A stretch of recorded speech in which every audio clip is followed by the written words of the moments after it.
मुअज़्ज़ज़ नाज़रीन, ये सन 1960 की बात है। अक़वाम मुत्तहिदा की 15वीं सालगिरह का मौका था और दुनिया भर के सरकर्दा लीडर न्यूयॉर्क में जमा हुए थे। जब फिदल कास्ट्रो न्यूयॉर्क पहुंचे तो ये जानकर इन्हें बहुत बड़ा धचका लगा कि वहाँ कोई होटल उन्हें अपने यहाँ रखने के लिए तैयार नहीं है। एक दिन तो उन्होंने क्यूबा के सफारखाने में ही गुजारा, लेकिन अगले दिन उन्होंने अक़वाम मुत्तहिदा के सेक्रेटरी से मुलाकात करके कहा कि ये आपकी ज़िम्मेदारी है कि मेरे और मेरे वफ़द के रहने का इंतज़ाम करें, वरना मैं अक़वाम मुत्तहिदा के हेडक्वार्टर के सहन में ख़ैमा डालकर वहीं रहने लगूँगा। गनीमत यही रही कि अगले दिन न्यूयॉर्क के ट्रेसा होटल इन्हें अपने यहाँ रखने के लिए तैयार हो गया। इंडिया के साबिक वज़ीर ख़ारजा नटवर सिंह ने BBC को बताया कि जब मैं कास्ट्रो से मिला तो उन्होंने मुझसे कहा, क्या आपको मालूम है कि जब मैं न्यूयॉर्क के इस होटल में रुका तो सबसे पहले मुझसे मिलने कौन आया? पंडित जवाहरलाल नेहरू।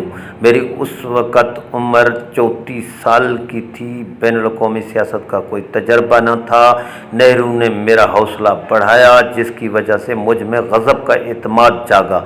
मैं ताउम्र नेहरू के इस एहसान को नहीं भूल सकता। नेहरू और फिदल की इस मुलाकात के बाद भारत के लिए उनके दिल में जो एहतराम और प्यार पैदा हुआ, इसमें कभी कमी नहीं आई।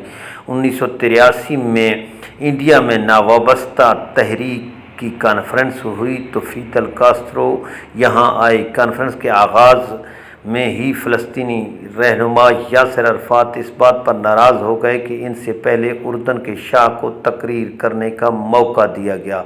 भारत के साबिक वज़ीर ख़ारजा नटवर सिंह इस कॉन्फ्रेंस के सेक्रेटरी जनरल थे। नटवर कहते हैं, इस कॉन्फ्रेंस में सुबह के सेशन में फिदल कास्ट्रो सदर थे, इसके बाद इंदिरा गांधी सदर बन गई थी। सुबह के सेशन के बाद मेरे डिप्टी सनाती लांबा मेरे पास दौड़े हुए आए और बोले, बहुत बड़ी मुश्किल आ गई है। यासिर अराफ़ात बहुत नाराज़ हैं और फौरी तौर पर अपने हवाई जहाज़ से वापस जाना चाहते हैं।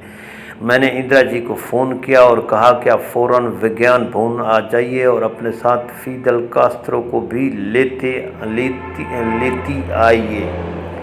नटवर आगे बताते हैं, कास्ट्रो साहब आए और उन्होंने फ़ोन करके यासिर अराफ़ात को भी बुला लिया। उन्होंने यासिर अराफ़ात से पूछा, आप इंदिरा गांधी को अपना दोस्त समझते हैं कि नहीं? अराफ़ात ने कहा, दोस्त नहीं, वो मेरी बड़ी बहन है।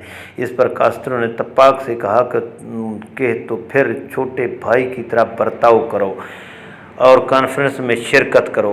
अराफ़ात इंदिरा गांधी और फिदल कास्ट्रो को इनकार नहीं कर सका और शाम के सेशन में हिस्सा लेने पहुंच गए। नाजरीन, इस कॉन्फ्रेंस के इस मंजर को कौन भूल सकता है, जब फिदल कास्ट्रो ने विज्ञान भवन की इमारत के प्लेटफॉर्म पर ही सरेआम इंदिरा गांधी को गले लगा लिया था। मारूफ सहाफ़ी सईद नकवी कहते हैं कि इंदिरा गांधी को फिदल ने सीने से लगा लिया।